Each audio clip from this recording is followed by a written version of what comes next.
Assalamualaikum warahmatullahi wabarakatuh. Izin memperkenalkan diri, nama saya Salsabila Mauratul Rusadi dengan NPM 2201051036. Di sini saya akan menjelaskan mengenai latar belakang. Jalan menuju tempat wisata merupakan sarana vital dalam memfasilitasi mobilitas dan aksesibilitas wisatawan. Namun, kerusakan jalan yang terjadi menjadi suatu hambatan bagi wisatawan, karena dengan adanya hambatan menjadi penghalang dalam wisatawan menuju tempat tersebut. Nah, kerusakan jalan itu juga mempengaruhi bagi lingkungan dan kualitas hidup masyarakat setempat. Kerusakan jalan di tempat wisatawan tersebut terjadi oleh beberapa faktor. Di antaranya, faktor utamanya adalah intensitas lalu lintas yang tinggi, dan faktor alam juga mempengaruhi seperti curah hujan dan lain-lain. Adapun yang menjadi faktor tersebut juga disebabkan karena adanya mobil-mobil proyek yang masuk ke dalam tempat wisatawan tersebut dan mengakibatkan jalan berlubang dan lainnya.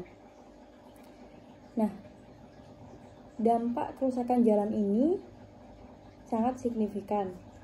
Wisatawan yang menghadapi jalan rusak cenderung merasa kesal dan tidak nyaman selama perjalanan mereka.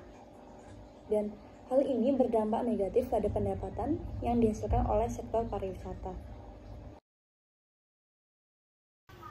Selain dampak pada industri pariwisata, kerusakan jalan juga berdampak pada masyarakat setempat dan kelestarian lingkungan. Masyarakat setempat yang tinggal di sekitar jalur wisata seringkali bergantung pada pariwisata sebagai sumber pendapatan utama mereka. Nah, jika jalan menuju tempat wisata rusak, maka pendapatan mereka dapat menurun drastis dan kualitas hidup mereka juga akan terganggu. Selain itu, kerusakan jalan juga akan menyebabkan erosi tanah dan juga akan menyebabkan pencemaran lingkungan serta akan merusak ekosistem alami yang menjadi daya tarik pada wisata tersebut. Nah, dalam makalah ini kami akan mengeksplorasi masalah kerusakan jalan yang terjadi di rute-rute menuju tempat wisata. Kami akan menganalisis faktor-faktor penyebab kerusakan jalan tersebut dan dampaknya terhadap industri pariwisata, masyarakat setempat, dan juga lingkungan. Kami juga akan membahas upaya-upaya yang dapat dilakukan untuk mengatasi kerusakan jalan, termasuk perbaikan dan pemeliharaan rutin, serta penggunaan teknologi terkini, dan juga pengembangan infrastruktur yang berkelanjutan. Dengan pemahaman yang lebih baik tentang masalah kerusakan jalan menuju tempat wisata ini, diharapkan para pemangku kepentingan termasuk pemerintah, operator pariwisata, dan juga masyarakat setempat dapat bekerja sama untuk menjaga keberlanjutan dan kesuksesan sektor pariwisata tersebut. Selanjutnya adalah dampak positif. Sejak adanya wisata kampung Vietnam, desa tersebut menjadi desa yang dikenal oleh banyak masyarakat, baik dari kalangan anak-anak, remaja, hingga orang tua. Dampak positif selanjutnya adalah dengan adanya wisata kampung Vietnam ini dapat memberikan lapangan pekerjaan pada masyarakat setempat. Kalau dari tempat wisata tersebut, dampak negatifnya yaitu ketika malam, masyarakat itu banyak terganggu dengan aktivitas mereka. Dan kemudian kalau dari tempat wisata tersebut, dampak negatifnya dari sampahnya itu kurang dalam pengolahannya, atau limbah sampahnya itu tidak terdaur ulang dengan baik. Selanjutnya, dampak jalan rusak ini tentu saja juga diakibatkan oleh kendaraan berat yang melaluinya dari pembangunan tersebut, yang mana membuat jalan yang memang sudah rusak ini menjadi lebih parah. Hal ini dapat menyebabkan frustasi bagi masyarakat maupun wisatawan yang akan mengunjungi tempat wisata tersebut, yang mana yang akan memakan waktu yang lebih lama untuk mengunjungi tempat wisata tersebut yang seharusnya mereka habiskan di tempat wisata. Jalan yang rusak ini juga dapat menghambat arus wisatawan ke suatu tempat wisata itu. yang menjadi sulit atau tidak mungkin, maka jumlah pengunjung dapat menurun sehingga hal ini berpotensi mengurangi pendapatan yang dihasilkan oleh industri pariwisata di daerah tersebut, serta berdampak negatif pada ekonomi lokal maupun dari desa tersebut. Nah, saya akan menjelaskan sedikit tentang pembangunan infrastruktur di kampung Vietnam ini. Seperti yang kita lihat pada dokumentasi yang telah kami ambil, terlihat bahwa infrastruktur di sana masih kurang diperhatikan. Banyak sekali jalan yang rusak dan memprihatinkan yang bisa membuat para pengendara setempat maupun wisatawan mengalami kecelakaan. Tentunya ini sangat membahayakan.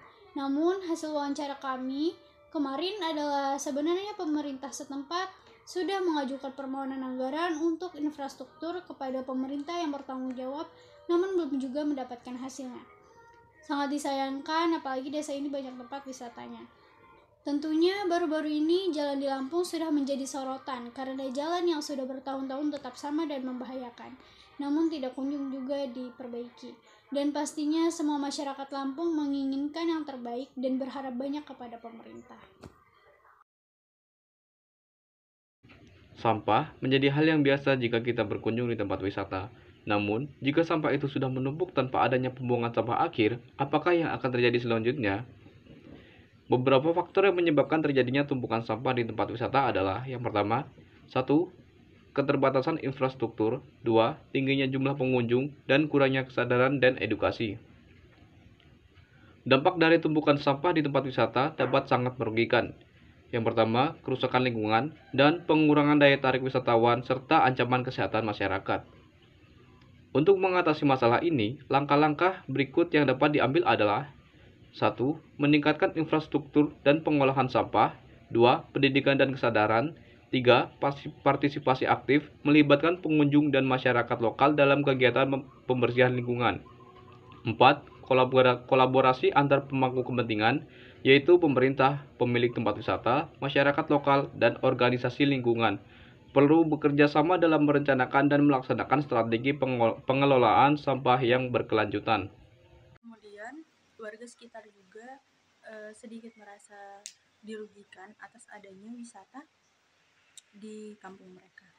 Karena ketika adanya hari liburan, banyak pengunjung yang berdatangan dan mengakibatkan keributan atau sedikit berisik di kampung mereka. Apalagi ketika warga ada yang mengalami sakit ataupun orang tua.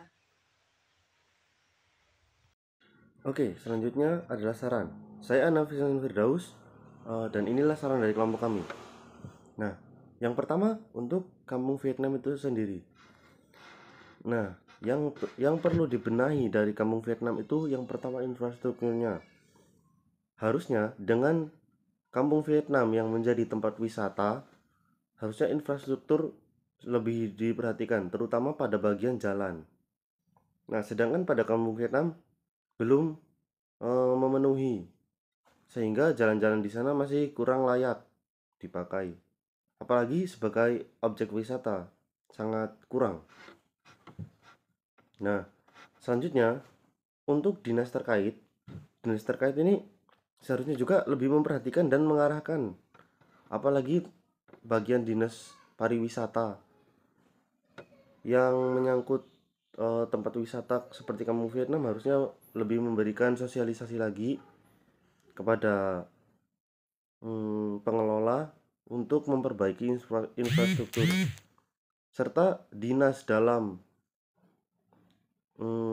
kabupaten yang mengurusi jalan kabupaten maupun dinas provinsi seharusnya lebih mendalami lagi, atau kalau bisa malah harus terjun ke lapangan untuk sekedar mengetahui, meriset, lalu memproses jalan-jalan di kampung Vietnam, sehingga kampung Vietnam yang menjadi objek wisata yang cukup besar, bahkan dari luar Lampung pun bisa ke situ, dapat lebih maju dan dapat bermanfaat bagi warga sekitar. Baik, terima kasih. Wassalamualaikum warahmatullahi wabarakatuh. Baik, di sini saya akan menyampaikan kesimpulan dari tugas kelompok kami. Dari hasil penelitian kami di kunjungan kampung wisata Vietnam dan sekitarnya, dapat kami simpulkan pentingnya infrastruktur atau pembangunan jalan bagi masyarakat. Karena jalan menuju manapun adalah akses yang paling utama agar tidak mengalami hal yang tidak diinginkan. Semua yang dilakukan pasti memiliki dampak atau pengaruh baik itu dampak negatif maupun positif. Dengan berdirinya tempat wisata di tengah perkampungan masyarakat seperti ini, lebih mengalami sisi positif yang didapatkan. Sekian kesimpulan yang saya bisa sampaikan. Sekian, terima kasih.